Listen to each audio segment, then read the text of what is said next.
Good morning बच्चों। Today I will teach you disease of animals. 12th agriculture 3 part में से एक part अपना एनिमल हस्बेंड्री का है। आज अपन एनिमल हस्बेंड्री स्टार्ट करेंगे। इससे पहले अपन ने हॉर्टिकल्चर एग्रोनॉमी के टॉपिक पढ़े थे और HD animal husbandry and dairying जो 12th एग्रीकल्चर के लिए 11th जेट आईसीआर बीएचयू लगभग सभी एग्जाम में इसमें से क्वेश्चन आते हैं। आपकी जेट की एग्जाम में 10 क्वेश्चन है वो एसडी में से आते हैं और एसडी में से एनिमल डिजीज वाला ऐसा चैप्टर है जिसमें कोई भी एग्जाम चाहे वो जेट का हो, चाहे वो आईसीआर का हो, चाहे वो बीएचयू का हो, लगभग अधूरा सा माना जाता है। या आप नहीं कह सकते अब तक मैंने जो पेपर्स देखे हैं उनमें से कोई भी ऐसी किसी भी ईयर में ऐसा एग्जाम नहीं हुआ जिसमें एनिमल हस्बेंड्री में से क्वेश्चन नहीं आए और एनिमल हस्बेंड्री में से भी एनिमल डिजीज वाले लेसन में से क्वेश्चन नहीं आए। तो निश्चित रूप में से इस चैप्टर में से क्वेश्चन आने तय है। अब किस प्रकार के क्वेश्चन आएंगे अपन इन पर चर्चा करेंगे और कैसे इस प्रकार के क्वेश्चन को सोल्व किया जाए इजी तरीके से, उन सब पर चर्चा करेंगे।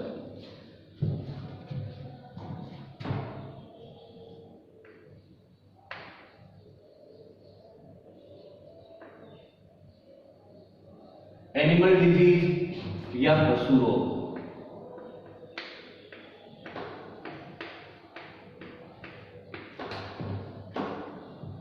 एक तो बच्चों अपन को ये पता होना चाहिए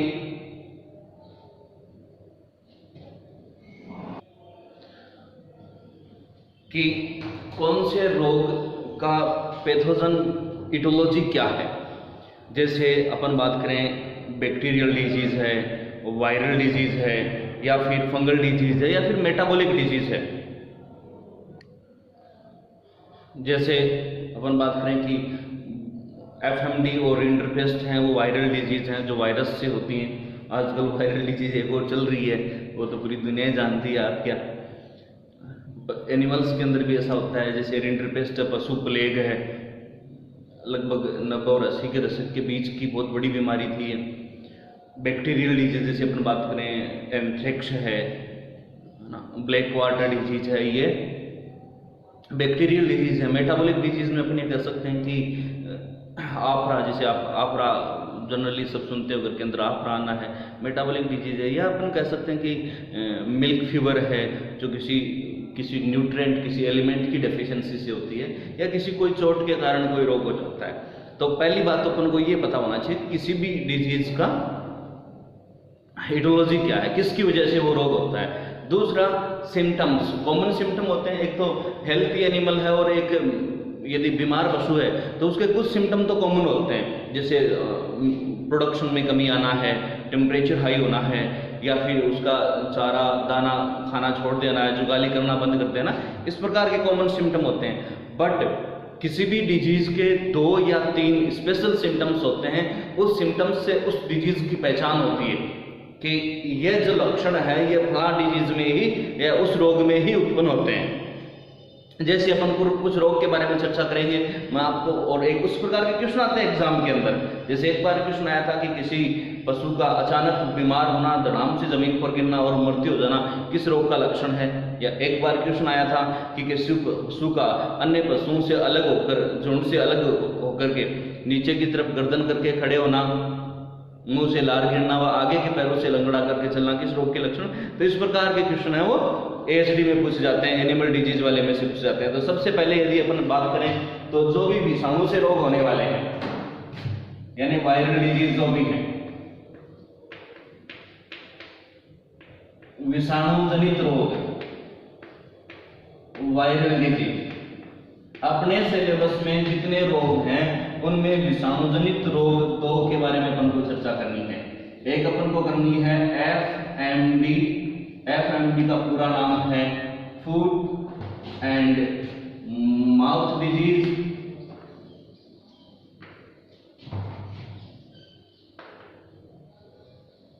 या इसको अपन कह सकते हैं खुरपक्का, मुंह पक्का।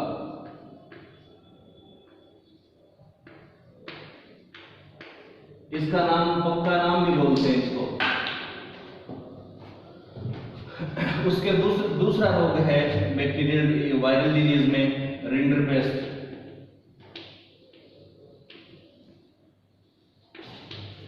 या पशु प्लेग,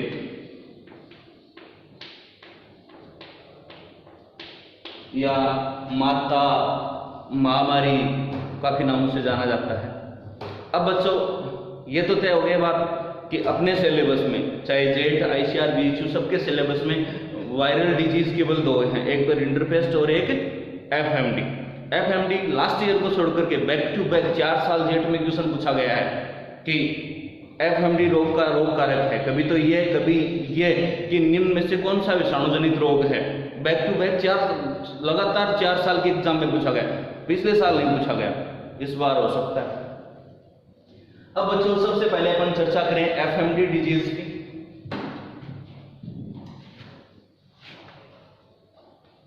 एफएमडी और रोग कारक की यदि बच्चों बात की जाए कि रोग किसकी वजह से होता है, तो इसका रोग कारक है वायरस या विषाणु। किसकी वजह से होता है? विषाणु की वजह से। बच्चों विषाणु का यदि नाम पूछा जाए तो virus A, virus O, virus C, set 1, set 2 और एशिया सेट, इस प्रकार से ये और एशिया सेट 1।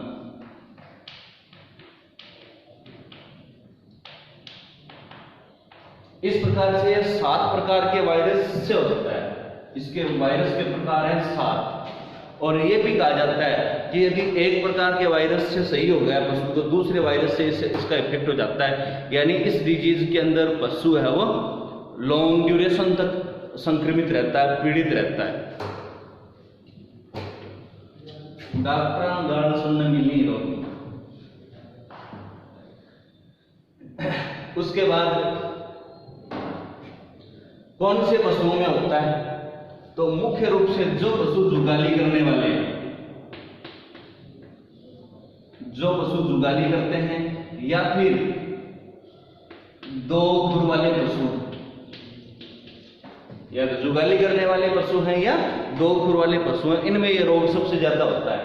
अब बच्चों किसी पशु के अंदर सबसे पहले यह रोग आता कैसे है?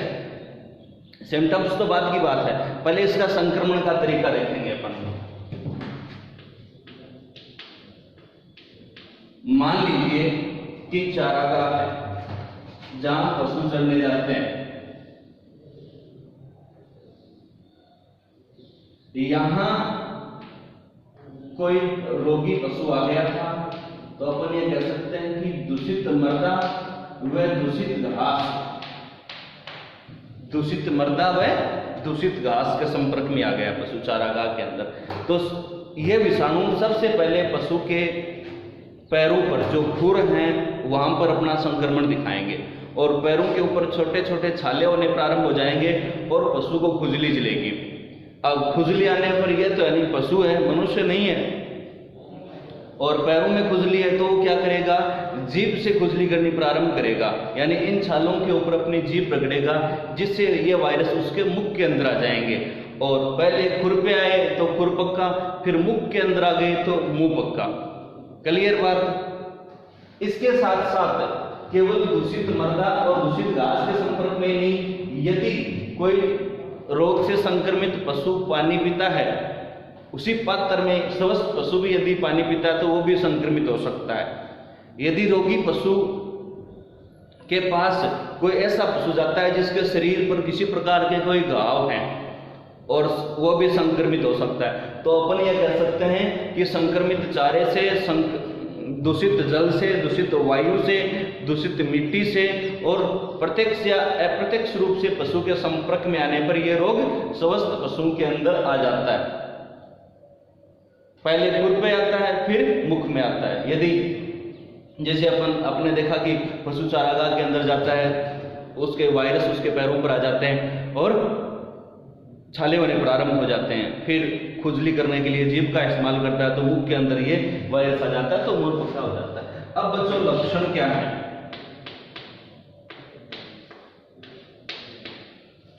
तो दो तो अपन कॉमन कह सकते हैं कि इसमें पशु के शरीर का तापमान ज्यादा हो जाता है, पशु खाना पीना छोड़ देता है, मुख में छाले हो गए तो निश्चित रूप से खाना पीना छोड़ देगा।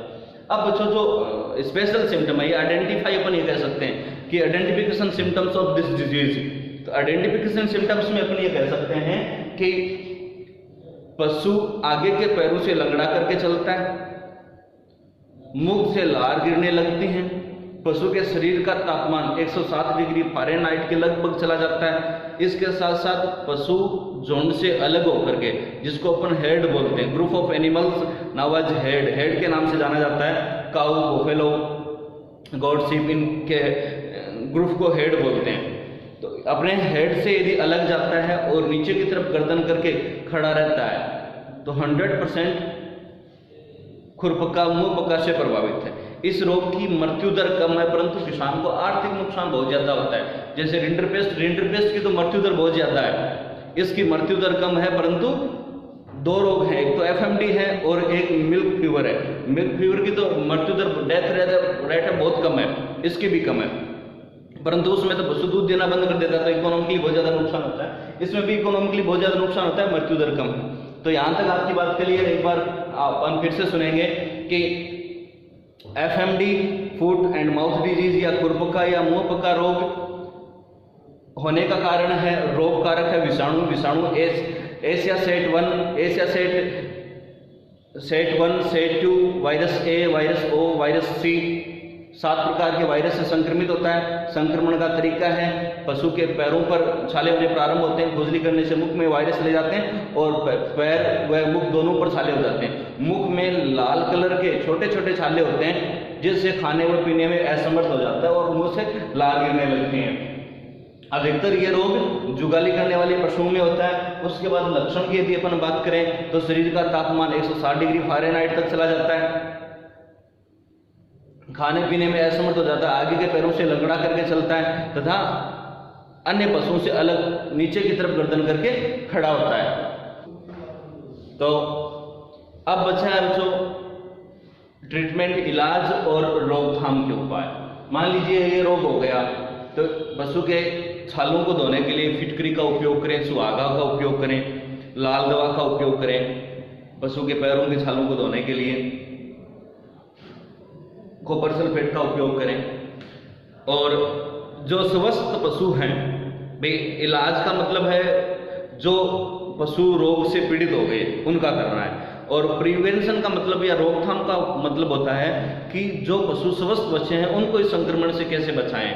तो उनमें अपन ये कह सकते हैं कि हर साल सभी पशुओं के अंदर एंटी एफएमडी का वैक्सीन लगवाना चाहिए, जो जून से दिसंबर महीने में सबसे ज़्यादा फायदेमंद रहता है, क्योंकि ये रेनी सीजन डिजीज है। वर्षा ऋतु में इसका संक्रमण ज़्यादा होता है और शीत ऋतु में, फरवरी के अंदर जब बसंत ऋतु है, सूखा मौसम, उसमें इसका संक्रमण ज़्यादा होता है। इसलिए जून में और दिसंबर में इसका वैक्सीन लगवाना चाहिए सभी पशुओं के अंदर। किसका? एंटी एफएमडी का। तथा रोगी पशु यदि है तो उसके अंदर सल्फामिडिन का इंजेक्शन लगवाएं। पशु की शवपरीक्षा, इसका जो पासमोर्टम होता है या चीर परीक्षण होता है पशु का, वो नहीं करें, और मरे हुए पशु को नमक के साथ गाड़ दें ताकि संक्रमण न फैले। तो इस प्रकार से ये एफएमडी रोग है। कल अपन रिंडरपेस्ट के बारे में पढ़ेंगे। धन्यवाद।